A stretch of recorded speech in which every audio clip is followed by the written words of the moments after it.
wanted to just start by introducing myself and Tom. So Tom Robbins, who is the Chief Strategy Officer for Switchee, has joined us quite recently and comes with a wealth of experience, over 10 years, in fact, in disruptive technology. A lot of that has been within the housing and local government space as well, so quite relevant. For myself, I've also had around 10 years of experience, mainly in energy efficiency. I'm the commercial director for Switchee, and I joined Switchee around 3 years ago. I joined this business because I found a startup that has a social purpose. And that's quite important in terms of where you might want to work and spend your time and life all the time. So Tom, if you could click on. I joined Switchee. We saw that they had a social purpose and that they were trying to fix some big problems. We have a mission, we have a reason to exist, which is to improve the quality of life for people living in rented homes. And that spans quite a large element of things. But if I can just draw you to a couple of areas that we like to focus on. So one, there's a shocking statistic that there's around 3.5 million people suffering in fuel poverty in the UK. These are people that have to decide whether to heat or eat during winter. And this issue causes other problems, namely excess deaths. So there's around 50,000 excess deaths in the UK every year due to issues surrounded with fuel poverty. We also have around 10 million rented properties in the UK, whether that's social, affordable housing or the private rented sector. And around the same time that we were looking into these shocking fuel poverty statistics about 5 years ago, we also realised that around a third of UK rented properties are suffering from some form of condensation, damp and mould at any given time. And I would ask the audience here if I could see you to put up your hands if anybody hadn't ever had an issue with condensation, damp and mould in anywhere that they've lived or worked in the UK. It's a big problem in the UK. So we identified these huge issues and we wanted to use technology to try and solve them. But unfortunately, the technology didn't exist. So we built it. And Tom, if you could click on. So that brings me to Switchee. And we started our journey creating IoT technology, designing, manufacturing in the UK. And we designed it specifically for the housing sector. We identified that these issues were predominant in the housing sector and that the housing sector, because of the relationship between landlords and residents, means that it's quite unique and some consumer technologies don't quite translate into this marketplace. So as I said, where it doesn't exist, we build it. And that's prevalent in our first piece of hardware, which you can see on the slide there. We created a smart thermostat, and this is a box that goes on the wall and controls heating. And from a resident's perspective, it's a smart heating control and saves them some money. But it doesn't end there. We added in additional IoT sensors looking at information from the property, whether that's light, air pressure, humidity, temperature. We look at external weather readings as well. And we take that data from the property and externally. We send that via a GSM signal into the cloud. It's quite important that I labour this point that we use GSM at the moment. And that's because we realised quite early on, if your connected technology is reliant on Wi-Fi, you're unlikely to be able to address your entire stock portfolio and resident base. There are lots of people that have Wi-Fi, but not everybody. The people that have Wi-Fi, are they going to allow you to use it, to use your piece of technology that you've stuck into their home? Some will, some won't. And moving even further than that, if your technology requires smartphones and apps and people to engage with that for it to work for them, again, you have these hurdles of adoption.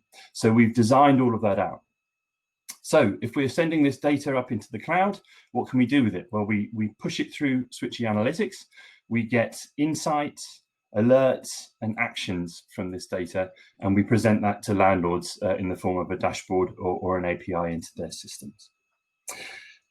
So, Tom, if you'd just like to click on, I can talk about what we're going to cover off today.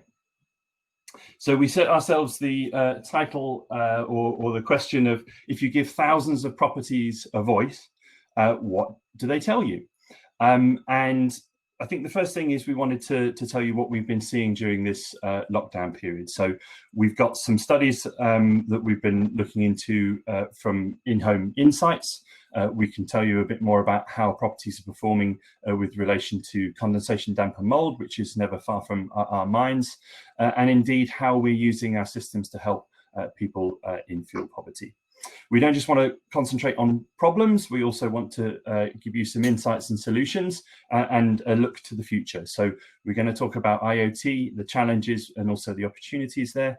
We've got a case study to kind of make it real with one of your peers, Flagship group over in Norwich, and finally a look to the future where we believe that IoT is being written into our regulatory futures. And that's what we're going to cover off today. Great stuff. Thanks, Al. So it's been a really interesting time in everyone's homes over the last few months. As an organisation, we've been working remotely, and I think pretty much everyone has. But that means there's been a lot more people in homes, but not just people in homes, but people in homes that probably aren't always in their homes. So it's not just a case of more people in homes, but actually people are going and grouping together. Kids are going back to their parents. They might not go back to their parents for quite some time. So we're seeing that the homes that are there, more people are living in those homes for longer periods. So what does that actually look like? You know, we've got this amazing set of sensors, thousands of homes across the country. I just want to look at 2019 first to give a bit of a benchmark as to how this year has been different.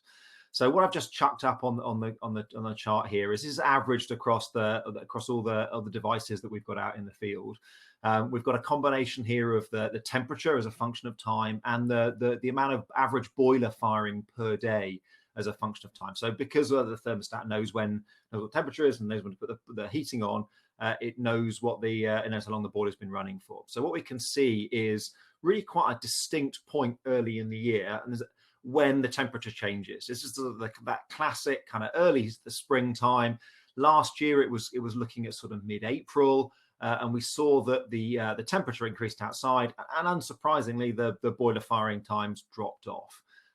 So warmer outside, people are heating their homes less. Not hugely surprising. So let's look at the same picture again for 2020. So again, we see a pretty similar message. You've got on the blue line here is the average boiler firing time, and the green line there is the average external temperature taken from sort of weather stations across the country.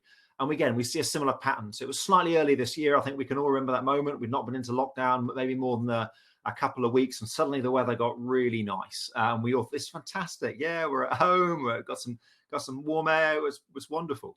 But how is 20 different from 19? So what I'm chucking up here is the boiler firing times compared over the 2 years. And what you see with the blue line of 19 and the green line here of 20 is just quite how much warmer it was and quite how much less people were using their boilers. And it's not just a case of using boilers, but it means that the windows are open, and interestingly, absolute humidity is up. So we would expect that the temperatures were warmer. You see less impact from the moisture, but it's quite important just to look here quite how much it is up. So what I'm showing here is a combination of the weather and the humidity over the 2 years. So it's been materially warmer, and that's had a real impact on humidity. But what it's done is it's masked a much bigger problem. Because people are at home, people naturally create moisture in their everyday activities. Firstly, as human beings existing, we pump out a lot of moisture, but also in our showering and our cooking and everything else that we do. So more people at home means more moisture in homes. So you'd expect to see more of a problem from that. But because absolute humidity is up, that means that relative humidity is down. So because it's warmer, that moisture in the home is able to be absorbed into the air more. So there is moisture, but it's not so much of a problem. But at some point, it's not going to be as warm as it is now. And that's, I think, the first insight that we wanted to share with you today. You know, from our understanding, from the thousands of properties across the country that we take data from, we believe that COVID-19 has given us a bit of a humidity time bomb. There's a lot more moisture in the air in the properties that people are living in, but we're not seeing that problem right now because we've been saved by the British summer. We've had an abnormally warm early summer, pretty much aligned to the point at which people went home, but that doesn't mean that the moisture isn't there. So what is that? So in terms of mold, how come that's sort of such a problem? Well, we think that when the temperature changes, and who knows when that changes, we might have the usual sort of miserable cold July, or maybe it will be September or October when it changes. But let's say it is September and October, we're going to enter the cold months of the year with significantly more moisture in people's homes than we're expecting. And therefore, that's going to create a mold problem, significantly greater mold problem towards the end of the year than we would normally experience. And I think the challenge for us is that once a mold problem has taken hold, it's very difficult and expensive and an ongoing challenge to deal with it. And a 26% increase in the amount of moisture in the air is material. So I mean, nobody wants mold, right? It's not something that we would welcome into our home or intentionally create the environment that we would want to see. You know, from a resident perspective, there's some pretty serious physical and mental health implications. I've lived in a house with mold, and it just sort of sits in the corner and reminds you all the time that that you're not in a happy place. From a landlord perspective, the recent Fitness for Human Habitation legislation means that there's a lot of solicitors running around trying to get people to sign up for mold. And from recent industry data would suggest that about 76% of Fitness for Human Habitation cases are mold, condensation, damp, and mold related. We're also under the impression, and we get different numbers from for everyone we work with, but at the low end, you know, just dealing with the case is 10 grand. And I was chatting to Housing Association this week, and they were talking more like 20 grand is what they were sort of budgeting for each of these cases. So we've got a mold situation. You've got the residents that aren't going to benefit from it. We've got landlords that aren't really not going to benefit from it. So who's to blame, right? Like, you know, we've got mold in 30% of houses. So I think the key thing that we want to highlight here is the value of measurement. You know, we're working with our clients to give them the heads up, you know, and to a problem that could be 6 months out now. You could fairly say, you know, if we told you this today, what can you do about it? Because it's going to be on a case-by-case basis. Every mold situation will be different. Now, this humidity is going to exacerbate the conditions in particular homes at particular times. So with no two cases the same, the only way of really understanding what's going on in someone's home is to be measuring it. Then it's a case of intervention, and we work with a number of solicitors and the professionals that are involved in the Fitness for Human Habitation cases, and they sort of pour through our data to really quite a detailed level to try and get a fingerprint for the mold case. Is it the fabric of the building? Is it the behaviors of the residents? Most of the time, it's an unfortunate interaction of the two, and so both are going to need to be addressed. So you can make the physical changes to the fabric of the building, but actually ongoing prevention is going to require, again, managing both of those, both the behaviors, being able to give the resident awareness of where the mold problem is, or that they are perhaps creating the conditions at a given point in the day in a reactive manner that creates that kind of difficult situation. So we wanted to highlight today, firstly, on a nationwide level, that we really believe there's a mold problem this winter like we've not seen before, but that the best way to deal with that is by understanding on a house-by-house basis, on a home-by-home basis, what are the behaviors, what is the fabric constraints, and what are the specific measures at a point in time that can alert both the landlord and the resident to the problem. Just an example of a bit of work that we did with Peabody. Thamesmead Estates, pretty legendary estates, and there had been some challenges just from the design and the fabric of the buildings, that there was some mold. It was a higher propensity for mold. And that wasn't going to be a case that you can't just sort of bulldoze the entire estate. You know, you have to work with the problem. And so the approach they took was to was to put one of those Switchee devices into each of the homes, and then use the cloud platform to highlight to specific homes at specific times, and then have an intervention policy, so they were able to jump in early. And we were able to give them the best part of a 90% accuracy on mold warnings, and where the 10% was out, it was typically that we were perhaps a little bit early. So it wasn't the case there wasn't mold now, but there just wasn't mold yet. So with that early insight, they were able to reduce mold cases by 95% just by intervening early. So in summary from that, we believe a real mold challenge coming this year, and we're working with our clients to identify that on a home by home basis, but there's lots we can do there. Great, thank you, Tom. So I wanted to pick up on one of the other elements, which is communication. So we've talked about the value of having connected properties and getting sensor readings and crunching that data. However, there are human beings involved in this, and there's always a piece around communication and behavior.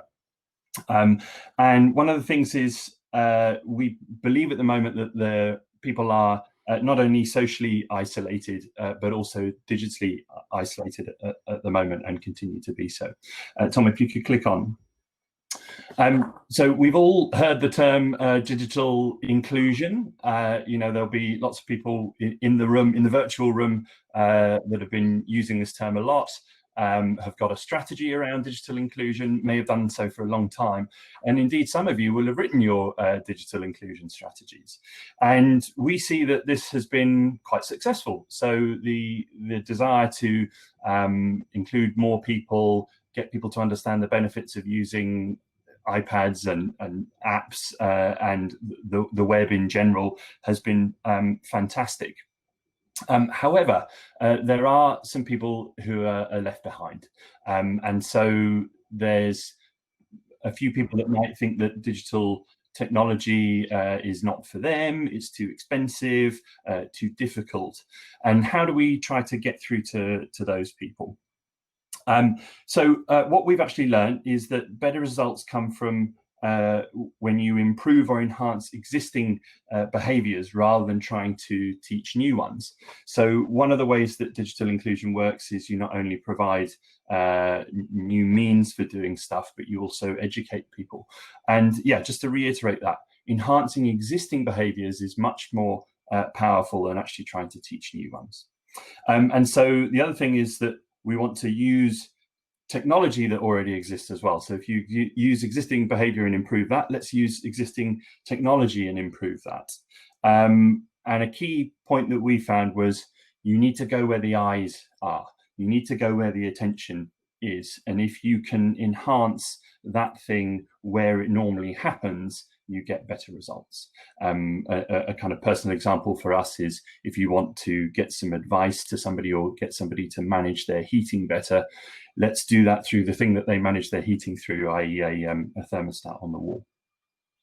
And where possible, where you don't need to teach people or change behavior, let's automate it. So automate where possible, and use something like Switchee as part of your digital inclusion strategy and journey. There's no silver bullets.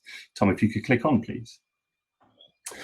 So I just wanted to talk you through a few ways that Switchee does this. So an element that we haven't talked about yet is the fact that we enable landlords to talk directly with residents. So we have a screen on a wall. It has a reason to be there. We've earned the right to be there because we're useful and we're helping residents to save money, and it's where they control the heating from. And so this theme of go where the eyes are, if you talk directly through the Switchee screen on the wall in the living room or hallway, we actually get a huge engagement rate from this. So think about how you normally communicate with residents through text messages, letters, phone calls, knocking on doors. We get a 90% engagement rate with messages sent through Switchee. That means 90% of all messages that are sent are read and responded to within 24 hours. If you could click on, please. One of the other uses for messaging is get rid of your old customer satisfaction process, whether you make outbound phone calls, get people to try and do it online or via emails, text messages, however that works. Use Switchee to do that, and you can benefit from that 90% engagement rate, and you can find out actually what your residents think about the service that you provide. It's a KPI that lots of you have to look at, but it also is really powerful to guide decisions that you make to improve that. So it becomes much more effective, convenient, and also cost effective to do it through a system like this. And if we click on again, we'll see that you can use a connected screen on the wall, a connected property, to do things like appointment scheduling. So use some data that you're gathering from the Switchee device to pick convenient times and dates to do appointments, and that could be a resident liaison officer appointment, an LGSR, electrical check, a stock condition survey, something like that. You pick these convenient times for residents, which means that they're statistically more likely to be there when you turn up, and then you book the appointment through this area that residents have their eyes on. So they're using this system and they're expecting to get communicated with. And through doing that, we've found that we can take access rates that are normally sort of 40, 50, 60% up to 70, 80, 90%. And that has a real material value to our existing clients as well. Tom, if you could move on. So that's great. I've sort of told you about some features that we have, but we actually want to talk about how we're solving problems with those features. And a couple of the things that we've been doing over the last few months through lockdown, which we have sort of done before and will continue to do afterwards, but have become really powerful during this time, is I've talked about fuel poverty already, and I will talk about it again. If we're trying to identify and tackle this issue, how can we do that and help? So the way that we've been doing that is analysing the data that we get automatically to show properties that we think might be suffering in fuel poverty through underheating. We're using some historic data that we've had for properties that have had Switchee in for the last year or two, and these properties are flagged up. And what we've arranged with landlords is to proactively contact those residents and offer them some assistance. We found that quite successful, and I'll tell you about some specific examples in a second. The second example is energy advice. Now, this is something that we do fantastically well in the UK and as part of our sector. We're really good at identifying people to refer through to energy and financial advice services that are usually done by charities. The problem at the moment is the referrals usually come from GP offices, citizens advice, and other referrals from sort of face-to-face interactions. All of that has stopped overnight with the lockdown. The other thing is the fantastic energy advice that can be delivered by qualified partners and charities. That's usually done face-to-face in home, and that hasn't been happening over lockdown as well. So what we've done is we've used the messaging system to proactively contact residents to see if they need any advice and connect them to those qualified people via the phone rather than face-to-face, so they still get the help and attention that they need during this time. And if you click on Tom, we've got some examples. One from Optivo, who some of you may know.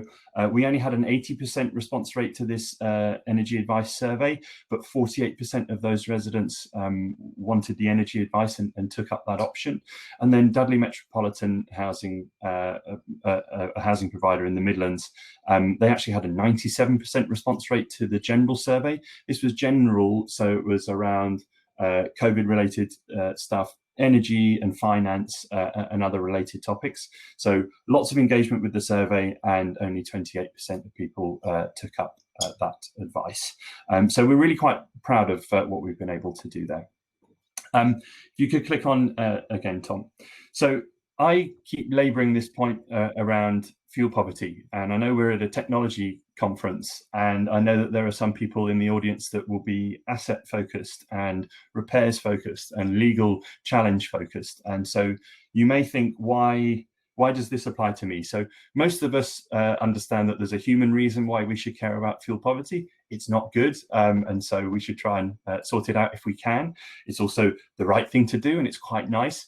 But I understand, sort of from a professional perspective, some people would say, my budget doesn't stretch to helping this. This is somebody else's problem. And I wanted to try and demonstrate in a nice way how it's probably all of our problems. So if you have somebody suffering in fuel poverty or a property that is suffering in fuel poverty, it's very likely that there's going to be a cold home. And a cold home usually produces some form of mold and usually produces an unhappy resident.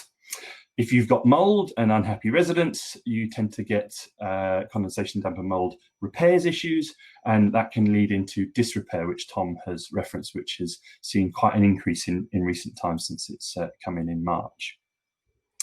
On top of those increased repairs costs and legal costs through disrepair, what we've seen is you can also get some increases in arrears. So if somebody's struggling to pay their heating bill, they're also more likely statistically to struggle with their rent eventually. You have more tenancy churn because the property is difficult to maintain heating and might be moldy. And you have additional voids costs because it's likely that people are moving out of that property more often, and each time you have to go in and do a voids churn. So the demonstration here is that a social problem of fuel poverty that can feel like a sort of huggy human thing to do actually hits your bottom line, and so tackling it up front is really important to everybody. Now, I love IoT. I hope that's pretty plain and clear from how we've been talking about it, but it ain't perfect and there are some challenges. But I thought I'd let Tom deal with the challenges on that, so I'll pass over to him. Thanks, Al. So I appreciate that audience of people in the room here are passionate about technology and passionate about technology in social housing. But there are some serious ROI challenges on Internet of Things and a number of other challenges. So I just want to go into some of that detail. We're at a technology conference a few months back, and a asset director for a very large housing association stood up and essentially said, IoT isn't there yet. I get it. I hear all these wonderful benefits. I hear the dream. I want to improve the quality of life for people, but it just doesn't work for me. And she went on to break out some of those themes. And I just wanted to, on behalf of Switchee and I think a number of other IoT providers, just give a bit of context on that, because we can get wrapped up in the potential. But in order to make that potential real, we're going to have to put it in a consumable form. So I just want to pick up some of those themes and some of those points. The first one that came across unquestionably was that the costs are too high. The Internet of Things challenges that you need a thing, right? Somebody has to pay for the thing. The thing has to exist, and the thing has to be got into people's homes. So the challenge is that the upfront cost of the equipment just doesn't deliver the savings that justify the spend. The installation speed is too slow, and again, we've got a physical challenge here. The equipment needs to be inside people's homes, and even in a non-COVID environment, that requires a physical truck roll. Somebody requires an appointment to be booked, and then depending on the complexity of the install, it takes time and effort and cost. Then we have to put new batteries in. If the resident doesn't see value in it and and it's in some way damaged or sort of put to one side, how do we know that the quality information is good? We have to spend money on servicing it through life. Then we've got a challenge that the sort of tangible benefits feel really quite far away, and does COVID make them feel even further away again? And sort of finally, and what appears to be quite common is this kind of, well, it only really makes sense for new build. New build's really simple. I've got a nice clear budget. I can wrap the IoT costs in the budget. No one's in the property to start with. It's quick and easy to install at that stage. Why don't we just put it into new build and let it roll out with time as we refresh the property stock over the next 30 odd years, 30 maybe 50 years or so. I just wanted to address some of those points and some of those challenges. The first one, I think it's that we're not great at talking about is around costs. Is that our belief is, we're constantly analysing cost benefits and looking to put ROI business cases together. Our belief is that there's no one benefit case that at this stage justifies the cost of IoT.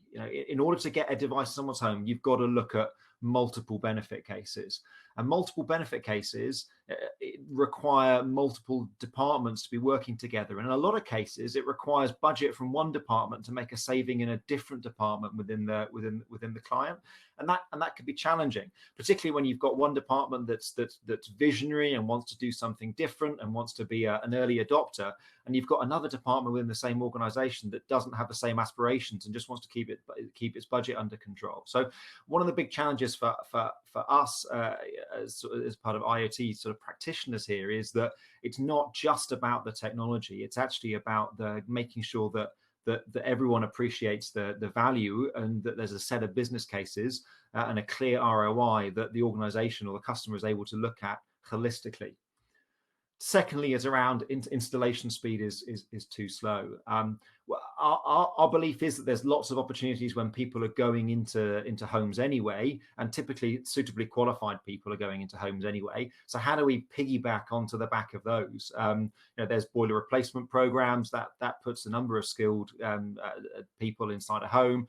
We can look at voids as well as new builds. But what are the opportunities? Let's not the cost of getting a dedicated rollout where the only purpose of somebody going into a home is to install IoT. It's a high cost, and we typically see it adds 50% to the cost of the whole project, and it very quickly means that the business case doesn't make sense, and you've got to get more benefits and more departments aligned to make it work. So look at ways in which we can work with existing processes to get the device into a property for a lowest possible cost. The changes that in terms of realizing the benefits are multi-departmental changes.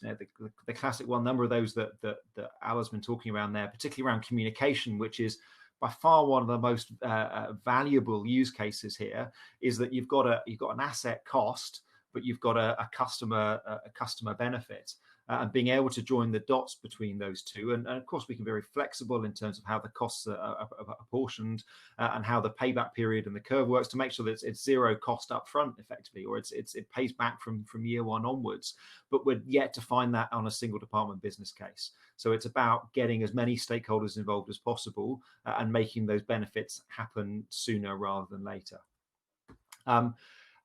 I totally appreciate, and we totally understand that it does make sense, and it's pretty straightforward for new build, but the business case for retrofit is just so much stronger.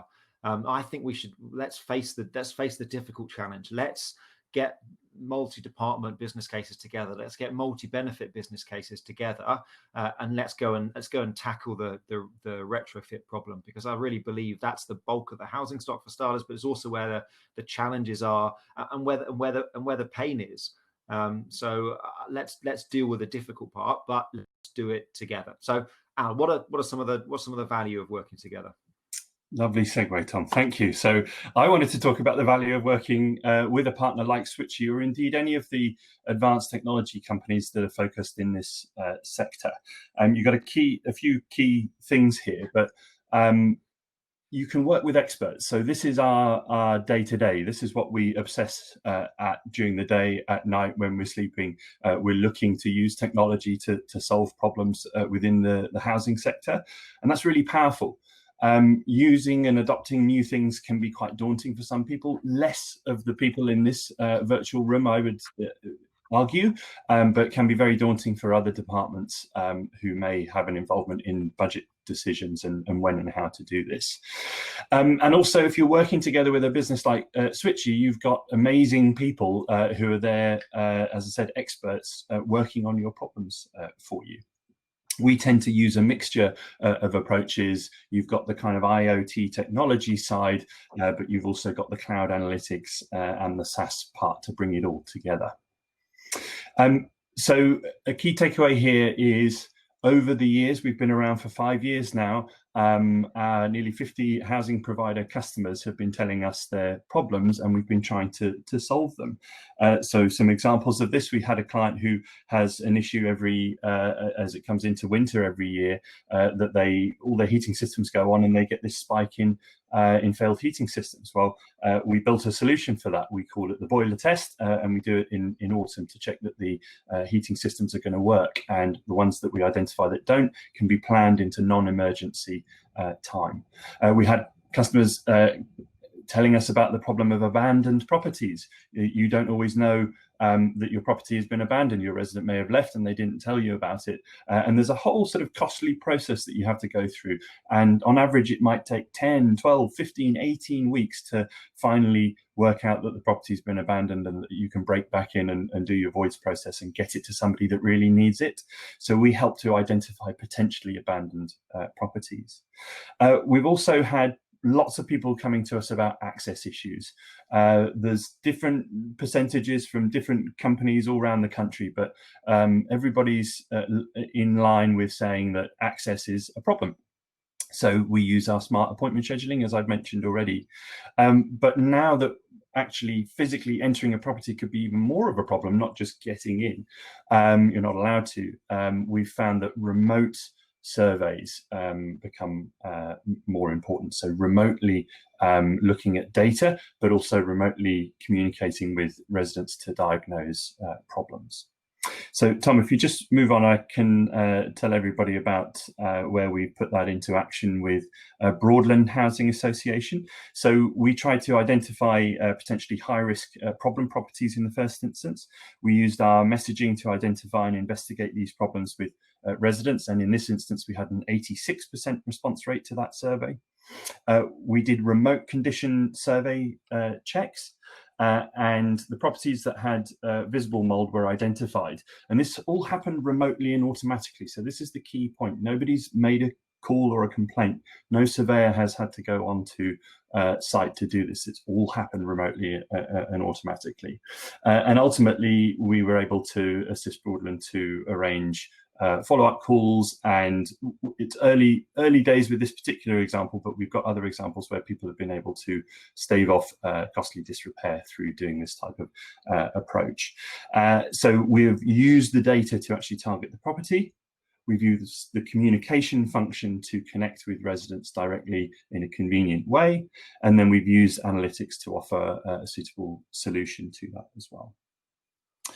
So we've put the next slide in just to show you what a connected ecosystem looks like, because we've talked about all sorts of different things, and we think it's quite useful for you to just see what this is.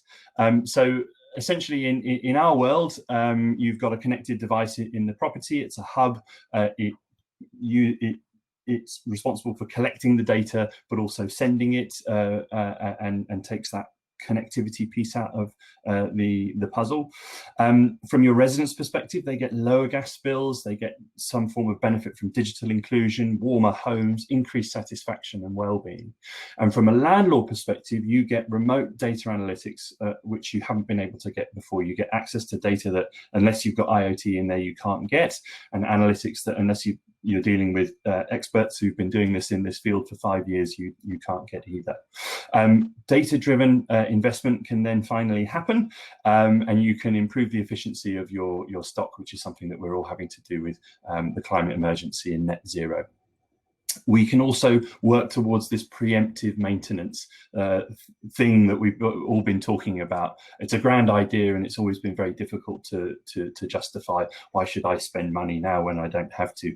Well, actually, with the boiler test, for example, that's a classic example of where that really works. Don't wait for the emergency and the complaint and the middle of winter spike. Do it early, do it preemptively. And what we can also help to do is improve social value, which is, again, becoming more important and something that people are tracking. And Tom, if you just move on. So the final bit from me is to try and make this even more real, which is to talk to you a little bit about a specific case study. So Flagship is a place where we have used this technology and done all of the things that we've been talking to you about. We've showed you some other examples during the presentation, but Flagship we've been working with for a few years. And it's really, really important that we take the concepts and the figures and the percentages and actually build pound note savings and prove pound note savings. And so I wanted to just talk to you about what we've done with Flagship. It's worth noting that Flagship are quite a forward-thinking and innovative housing provider, and so they took an approach 3 years ago, I think, to sort of embrace as many new bits of technology as possible. Switchee is probably the only one that they're still working with from that initial study. So a couple of headline figures. Resident satisfaction with this customer over this 3-year period has remained at 91%. So that's satisfaction with Switchee. 89% of call-outs were reduced. So this is call-outs for boiler failures and repairs issues. So the properties that have Switchee in have seen a reduction in call-outs, and then a physical reduction in repair spend on those properties as well. If you go to my final slide there, Tom, finally we get to pound notes. Okay, so what does a feature of using Switchee to do appointment scheduling actually mean? So for Flagship, it means £110 saving per property per year. Now the big number for them is 1.7 million across their stock, but £110 per property per year. From additional communication, this is cutting back on letters and emails and phone calls and door knocks. They've got an average saving of around £35 per property per year. The condensation, damp and mold and boiler test stuff is a bit more difficult and interesting to quantify. So condensation, damp and mold doesn't affect all properties, and expensive disrepair certainly doesn't affect all properties. Similarly, boilers aren't going to fail in all properties, and not all of them were going to fail at the beginning of winter. So we tried to be as conservative as possible with this, but you might get tens of thousands of pounds savings in one property and then have a couple of thousand properties that make no savings related to condensation, damp and mold. But on average, you've got a £21 saving per property per year on CDM issues and a £4 saving per year on boiler tests. And this really illustrates Tom's point that no one department, no one use case is enough to offset the initial cost of IoT. But when you put all of this together and understand that there's even more problems that are being solved externally to these four, it becomes a really compelling business case.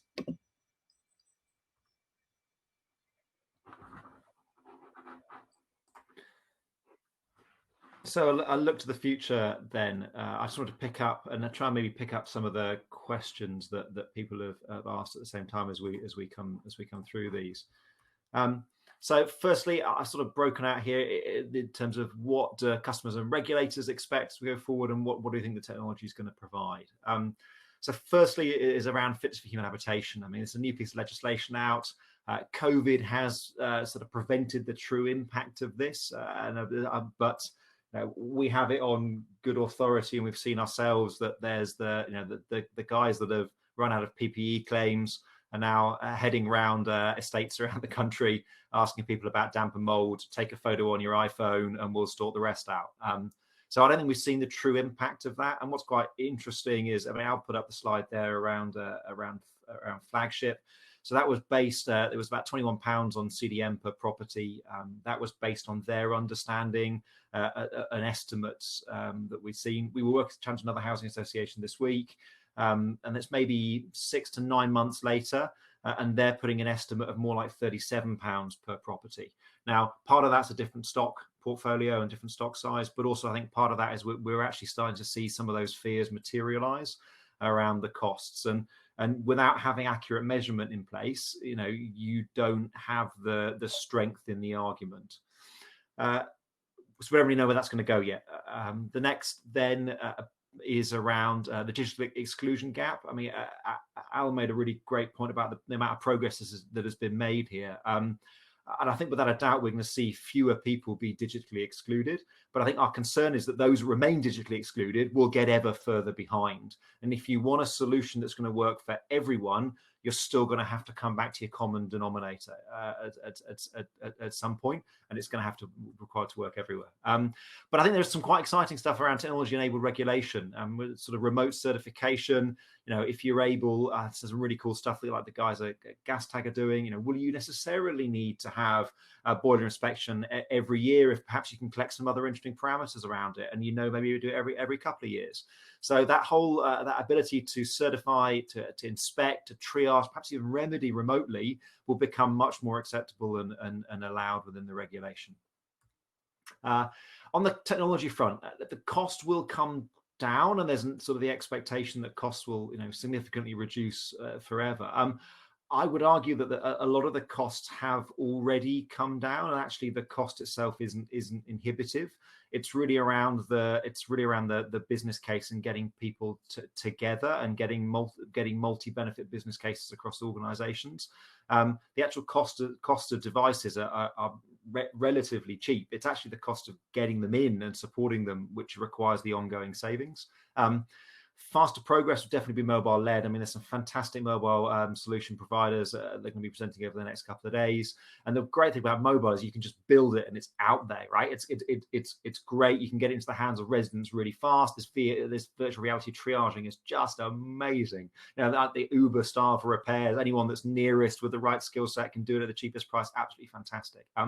The challenge with mobile remains that it's only good to those people that have the digital skills and the capability to be able to use them. So that will be a significant proportion of the population. There's a lot about that, and there's some great benefits there, but it's not everyone. And I think we all came into social housing because we wanted to get to the difficult cases, and we wanted to deal with the people that were difficult to reach rather than the low-hanging fruit. So we believe that the long-term really great savings and the true transformation is going to come from having devices in home. And we've talked about some of the challenges about that, and they're not straightforward. But if you can get a device in every home, you really can impact every life. And with that data, you can continue to add more and more insight, more and more value, ever greater ROI over the lifetime of the technology. So to conclude then, hopefully pretty much on time, what have we covered today? So the in-home insights, the British summer may not have saved the day, but it's definitely postponed the problem, and that there's high humidity in homes today that is going to hit home as soon as the temperature drops away. That condensation, damp, and mold you need a three-pronged attack. It's not just about identification, which is really key, and intervention, but it's also around prevention and making sure that the problem's been solved in the long term. Fuel poverty is a start of a much longer set of problems, but actually is relatively straightforward to measure. IoT isn't there yet, is a really fair challenge, and hopefully we've answered some of the points on that. We've talked in depth about the sort of the flagship approach of getting all the departments together and everyone on it, and then a bit of a look to the future as to where we see it going. So in terms of those takeaways, please take the mold bomb back. It's going to be a challenge. Secondly, please don't look as IoT anymore as an innovation. It's tried, it's tested, it's been there, it's done that. You know, large housing associations are doing it at this scale, but we must look at it as a business solution holistically. Regulation is constantly going to get tougher, but specification can drive that quality into future solutions. And then finally, if you want to do something now, then have a look at your voids and your small works, because it's by far the most cost-effective way of getting a whole new capability into homes. Brilliant. Thank you, guys. Thanks, Tom. Thanks, Alistair. That was fantastic. And I think we can tell by the amount of questions that we've got. So what I'm going to do for the next 15 minutes is try and quickly run you through some of the questions. Can you guys see the questions? Yes. Yeah.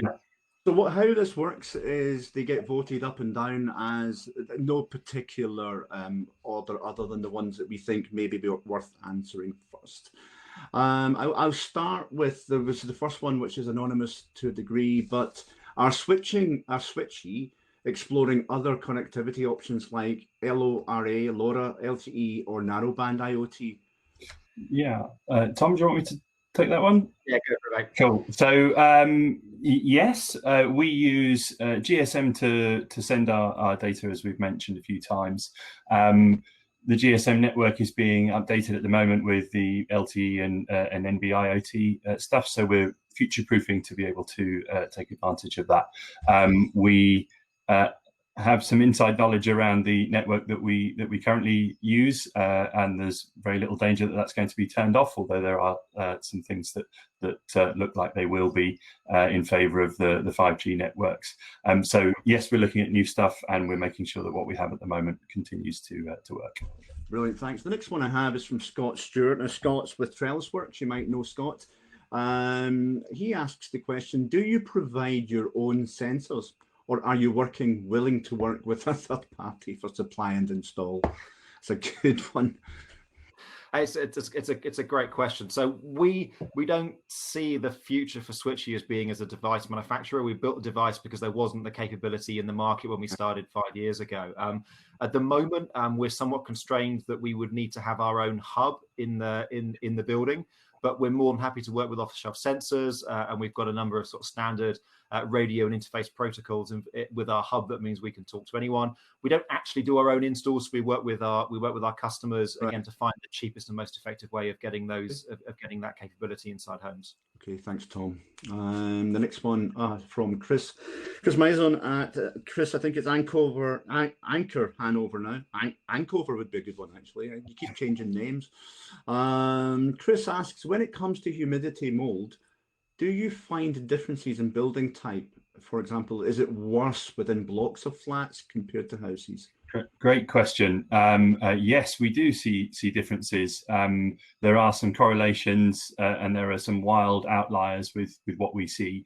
The best thing to do is you get the sensors in and find out how it's performing. You find certainly flats in the middle of properties perform very differently to ones at the bottom and the top. You find back-to-backs in Leeds will probably perform really differently to detached houses in Norfolk. And yeah, the best thing to do is get the information out of it so that you can analyze it and find out why it's useful. I want to supplement that one. It might be of interest to some people in certain areas. Do you find that certain age groups of buildings, for example, pre-war, post-war, or 60s, or is there specific building types, and you know, can you categorize that? I can take part of that myself. So yes and no. So you can see differences in those. If we know when the property was built, you can start grouping some of these together, and lo and behold, a few that are performing in the same way were built at the same time. The thing that scuppers that is retrofit works around energy efficiency. So a lot of the damp and mold issues, unfortunately, have come through the good work that we've been trying to do to insulate our properties better. And we forgot about ventilation, and we forgot about opening windows and things like that. So yes, you can, but modified properties skews that grouping. Okay, one of the sorry, Tom. What we found that's been quite interesting is the value of actually putting measures into new build. So you build an estate of maybe 20, 30, 100 properties, and then you can start looking at patterns within those homes. And you often find that you'll find construction errors, perhaps where the ventilation hasn't properly been installed, that you can pick up within warranty periods that otherwise would have become a serious mold problem years down the line. Thanks, guys. Question from Ali Morris. Now, we've worked a little bit with Ali in the past on XM reality stuff, I think. But Ali, apologies, I'm not sure how to pronounce this up north. It's Heightland, HJ, Heightland Housing Association. Ali asks, is Switchee dependent? No, we've got that one. Sorry, there was another one from Ali, and it's gone. Is the Switchee dependent on the occupant having broadband or good 3G, 4G signal? No. Okay. Simple answer. I thought that might be the case. Some signal, but actually it's a very, very small amount of data. GSM travels over a very, very long distance. And even with the intermittent signal, we will buffer locally and then upload, a bunch of data over time. So we've really designed it to be as resilient as possible. Yeah, Ali's probably suffering from where he is geographically on those type of signals. I used to work in the Scottish Borders, similar thing. The coverage isn't there for even 3G, never mind 4G. So that's a very good question that some of us might face. The challenge with this is the question order keeps changing as people vote. So it's really hard to keep track. I'm going to ask one from Simon Ray. Oh God, it changed again. And I like this one. Do any of the housing management systems take data in from your system, or do you find they aren't equipped to take the data? That's a very good question. Tom, you can go for that. That our real belief is that the housing management system is where this information should be presented. We want to put it on the same screen in front of the same eyes that people are using to run their day-to-day activities. Yeah. So we have, we've created a bunch of open APIs. We know that each of them has created a bunch of open APIs. The big challenge here actually is not around the housing management systems. I think it's around finding the right customer, and we're looking for a partnership where we can start connecting these up. The customers that have been most forward thinking have typically created their own data lakes and are sort of working almost around the housing management system to start pulling those insights together. But I think the answer really is to be able to get it into your, I don't want to quote any names for any kind of bias here, but any one of your housing management systems. It's the same screen someone's operating with, just enrich it with extra insight. Yeah, to me, data is the most important thing in any business. It's gold. It absolutely comes down to the data. Karen Thody with Cameron's consultancy here in Edinburgh. I know Karen well. She's asked a few questions. The first one, are you working in partnership with any stock condition surveyors who are able to extrapolate the data properly? And it moved again. Asset strategy that housing teams can use to develop their planned works programme. It's absolutely something that we would like to do more of, and it's certainly something that you can do with the insights and data that we provide. The challenge is getting the IoT into enough properties at scale to then give them enough information to start moving their strategies around. We have and definitely do inform them, but yeah, more scale is the best. Yeah, and that will come one day, hopefully. Have you developed, there's another follow-up question from Karen, have you developed life cycle models to show that implementing Switchee can reduce damage, disrepair claims so significantly that it would be worth the initial investment? That's a cracking question, that one. A lot of people...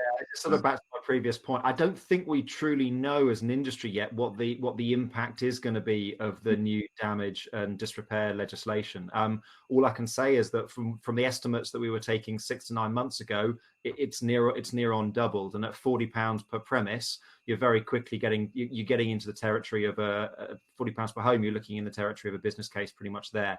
So there's a bit of a chicken and egg here. Do we need to wait till the problem gets so bad that the business case makes sense, or are we prepared to invest earlier? And I think that's the point about multiple business cases. But yeah, it's borderline. It really is borderline, and we haven't seen the full force of the pain here. Yeah, that's I totally agree with that one. There's one at the top here. Have Switchee been exploring how, it's a very apt question, social distancing and repairs and maintenance could be mitigated by your technology?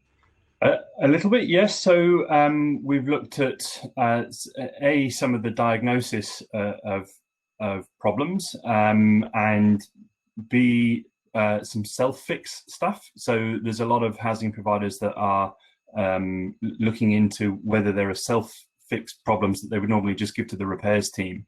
And if we're able to identify things, ask questions to understand the problem, and offer information around self-repair, that's where you start tackling some of those problems. Okay. Let's see what's next. Ian Spence. So are there any issues around GDPR consent by tenant? So we consent all of our tenants. It really depends. The data controller in this context is the housing association. It's their data, and the data is used to improve the quality of services they provide. It's not used for any other purpose. So we will agree the consenting process that they would prefer, and then we're able to consent either through the device or via a letter or whatever they would prefer. But yes, it's critical when collecting this kind of information that the tenant is consented. I think what we see in future is that this kind of as this becomes ever more the norm, that this kind of data consent will be included in tenancy agreements. I totally agree. Yeah. God, the questions keep coming in. We've got to watch. We've got about a minute left before we network, but I'm going to run over a little bit because I think it's important and it shows the interest in this subject. Chris Meisen, again from Anchor Hanover, or as I call them, Ancover. does your thermostat functionality work with other devices that are not gas powered?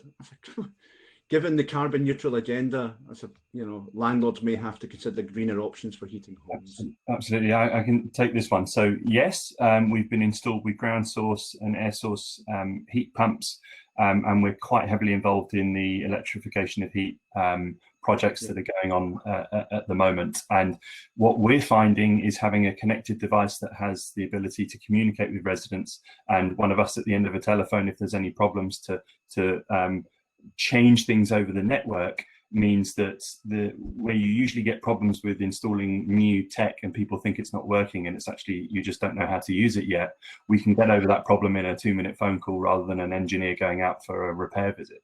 So it's really helpful. Thank you. I think we're going to be here all day, guys. So I'm going to ask a few more and then we can get to some networking. Just a reminder to people, those that have registered today, we've got constant registrations today. It must be getting out there that this is working very well. Thanks, Al's video this morning was pretty awesome. Yeah, apart from my earlier hiccup. Neil Diddams, I'm sorry, Neil, your name sounds really familiar, but I can't remember where you're from, and you haven't done the bit where I can tell where you're from. But Neil asked a very good question. A significant benefit comes from communication. I totally agree with that. Does the unit allow the customer to contact the client? Can it be used as a portal? I can take that one again. So yes, but we were quite reserved in the first iteration of doing this. So we made it so that clients can send messages and that residents can choose responses. It's not a free text environment where landlords could be sent a help, I need some help, and that gets lost somewhere.